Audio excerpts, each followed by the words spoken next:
Hello and welcome back to another episode of the Athletic Studio podcast. We are your hosts. I'm Kate Oman. I'm Gordon Chommanivong. On today's episode, we're going to chat through going all in or not and what's the best strategy for your transformation journey. But before we get there, we're going to quickly chat about some new little accessories that we've found to pop up in the gym. Gordon, do you want to take it away and tell us about these things that we've seen appear? Yeah, for sure, Kate. Yeah, big month in the studio, delivering a lot of value as always to our in-person clients. But these tools are also going to help our online clients as well because we're always getting better. Coaches are becoming more experts and it's just obviously going to help them just get better results as well. So we've got the Volt performance systems. If you don't know what they are, they're basically, these are muscle testing systems that the elite of the elite use in athletic performance. Teams in the Premier League, the AFL, NFL, NBA as well. Just for example, how we utilize it in the studio, Kate, because we've gone through it in our coaching sessions with the team. There's one piece of equipment called the Nord board, and how we utilize that is it's not subjective muscle testing. You can actually see real data. So to help prevent injuries for anyone in their training, we want to be able to produce in eccentric hamstring strength or eccentric hamstring force, your total body weight in power, or 1.5 times your body weight in power as well. And also we can see very good comparisons between like your left and right. And one of the other common ones is another piece of equipment. We've got the Volt Force frame, which we can test not just your rotator cuff, but lots of other things. But a main one, which is very common for general population and athletes, is testing their adductor strength, like the inner thighs, to their abductor strength, let's say their glutes as well. Just by doing that, we want a 1-to-1 ratio, but obviously by going through some tests, like even me myself, I've noticed that my adductor strength, so my inner thigh strength, isn't strong enough to where we want it to be. Yeah, I think we've all tried and tested it a little bit and found a few little weaknesses amongst ourselves. And it's interesting. So now we can take it into our training and our own programming and then test again and potentially, hopefully, see some improvement. So that's been a good addition definitely to the studio. But we've also got another addition, which I think all the trainers have absolutely loved, which has been the coffee machine. That's been a big hit. Yeah. Now you guys can get coffees here. You can get your long black, your lattes. To be honest, you get your first one for free and then there's $2 or $3 after that, depending which one you get. Reason why is because I just got over going across the road. It's really just across the road, but I just kept getting shit coffee. Yeah, fair enough. Hopefully they don't listen to this podcast. No, it's been actually a great addition. When we're short on time especially, it's so good to just quickly have a quick coffee in between a client. So And caffeine is great pre-training. Yeah, that's true. Helps performance. Yeah, no, absolutely. And those early wake-ups are a little bit easier. So we're performing all day, every day. Almost too many. I think some of the trainers could definitely cut back on the intake. Yeah. Not naming names. All right. But no, we're going to get into the topic of today's podcast. As we chatted through, it's about going all in or not and what the best strategy or approach is for you. Now, I think often we see a lot of transformations online where people just completely flip their lives on their heads and they go from, say, maybe being a little bit overweight and not being super active to completely shredded and going to the gym 5 days a week. So it's identifying what kind of camp you sit in and understanding whether you're the person to go all in and you can sustain those results or whether you have to do it gradually over time. Yeah, we have clients that approach us all the time where a lot of the feedback is they're maybe struggling to get results because they think that they need to go all in. And they've maybe had some success like that in the past where they have gone all in and they've lost a bunch of weight and then maybe they didn't know how to maintain it or sustain it. And their thought process is actually, I have to maybe go all in again. Yeah. It often becomes that cycle. And when people, I think, are in the initial stages of, say, wanting to get into better shape or lose some body fat, they think that they have to bring out all the stops, go 5 a.m. gym class in the morning and add an extra 3 runs a week. And that can, if you're a very particular type of person and you can sustain that, then that is great for them.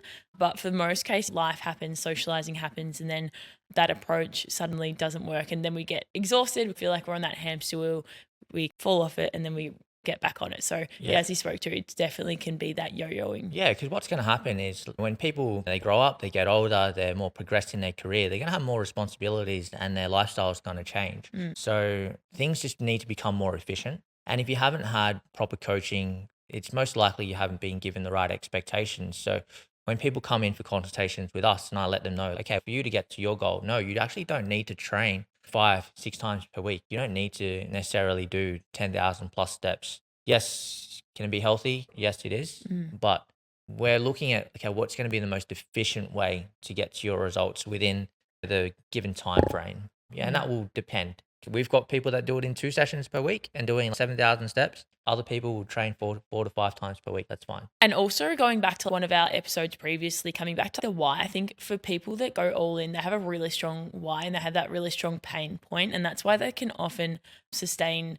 this lifestyle, this crazy lifestyle of doing all the things, is because they don't want to get back to where they had started. So it's really important for them to keep on that trajectory. I think we've all got like that one friend or that person that we know of that is just like crazy about exercise and just goes for it, whether that be for good or bad reasons. But they've obviously got their own reasoning as to why they keep doing that. But for the vast majority of people, it's not really sustainable to be training a lot anyway. So that's why we promote, as you said, Gordon, for our clients to probably doing the least amount of work possible to get the most amount of results. Yeah, definitely. Yeah, big strong indicator. Running away from pain, moving away from pain. But I guess the big changes which will happen long term, where you don't necessarily need to go all in, is it's actually, I wouldn't say changing your identity in a bad frame. It's more of you are a different person who values health and fitness and training. You want to be pulled and wanting to move into a direction where it's beneficial for your health and fitness goals rather than being pushed by the pain point.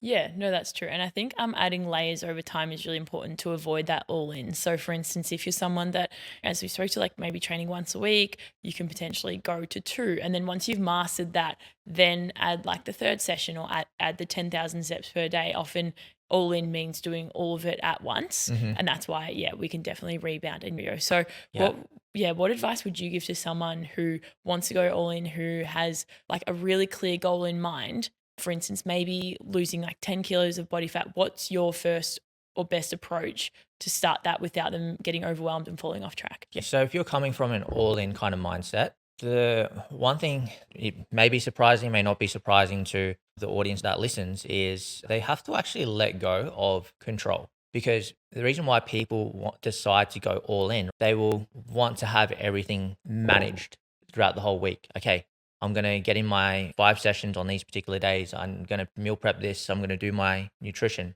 And it also stops people from getting started too, because then they think, especially if we have a busy executive or business owner, they're going to think, oh, I can't get started now because I have that all in type of mindset and I'm not going to be able to do what I need to do to get to my results. So It's true. it's actually just putting your trust into an expert and actually what I like to call, surrendering to the experiment. And you are experimenting, because if an expert and I'm saying, look, if you need to lose 10 kilos and you don't have a deadline of 8 to 10 weeks, right?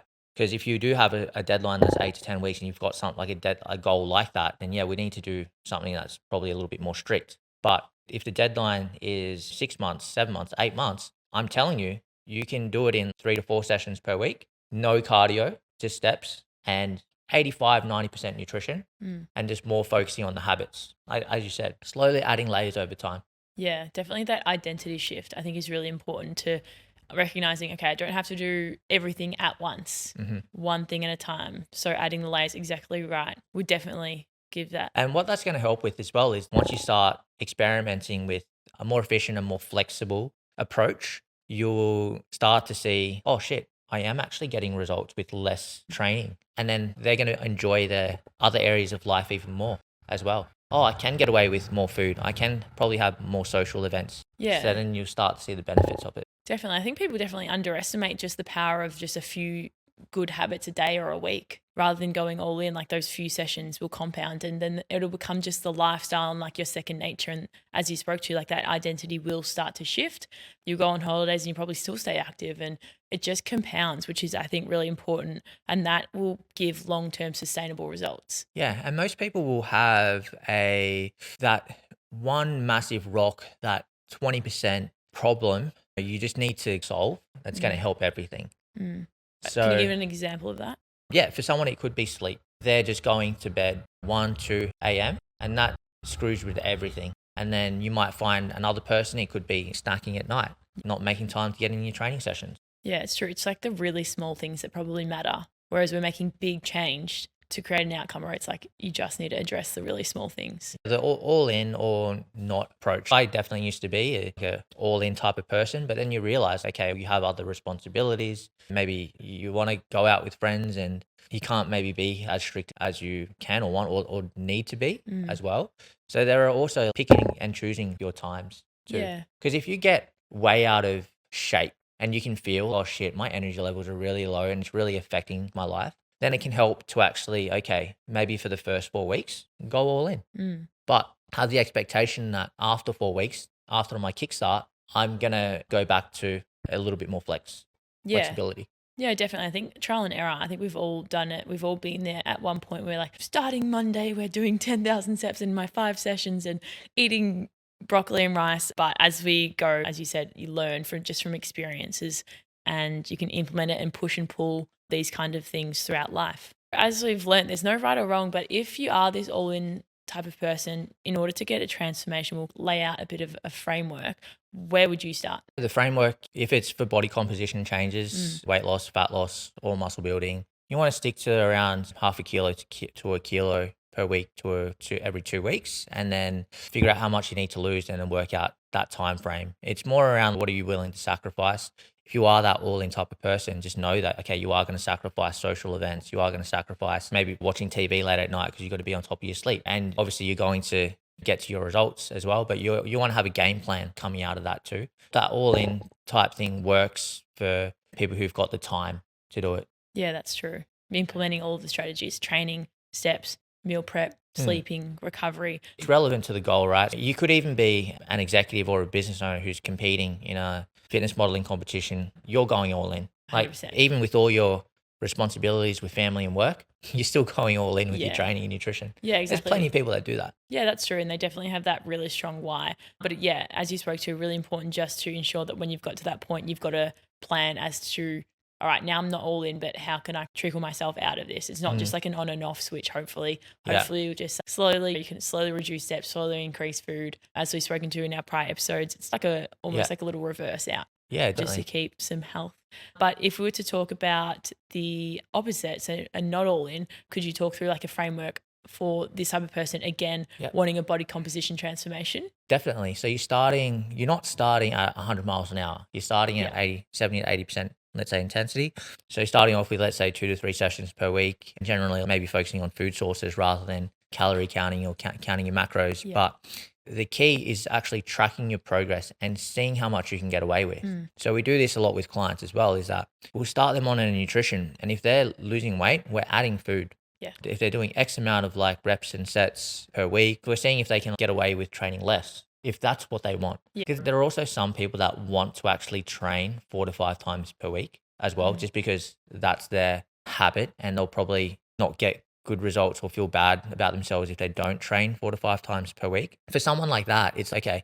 You don't necessarily need to do, let's say, 4 sets for every exercise, and you don't necessarily need to do 6 to 8 exercises on those 4 to 5 days. You could probably get away with doing 3 very effective sets with less exercises, and your body's going to feel probably much better, recover better, and get stronger a lot faster. Yeah, it should like almost seem like you can continue doing this for the weeks, right? It's not too much for your body to handle. And then would you say progressively, depending on their results, if they're going really well, sticking with the plan, if they're not progressing as much, then potentially what would you say, increase steps, or what would your angle be? Yeah, definitely. So then you're just taking up the accountability measures a little bit more. So that's the thing about the not being so much all in, is you have to be really honest with yourself and ask yourself the question, what could I have done better today? What could I have done better this week? Yeah.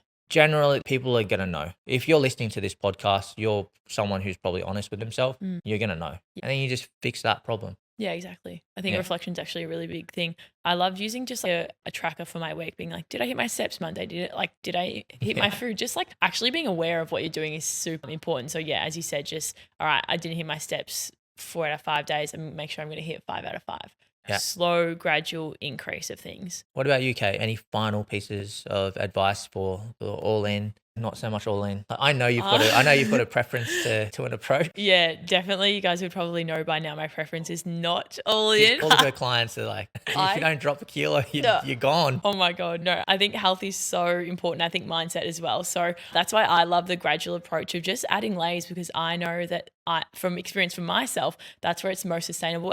But there's absolutely nothing wrong with going all in. Like, for instance, just before my engagement party, I went basically all in my health and fitness, and I felt fine too. And I was able to create some cool results. And then, so it's definitely, there's a time and place for both, but I'm more so what's the why coming from. And if your why is from like a bit of an emotional response, maybe then it's time to do a bit of reflection and be like, okay, maybe I could do more of a gradual response. It'd be better for me long term.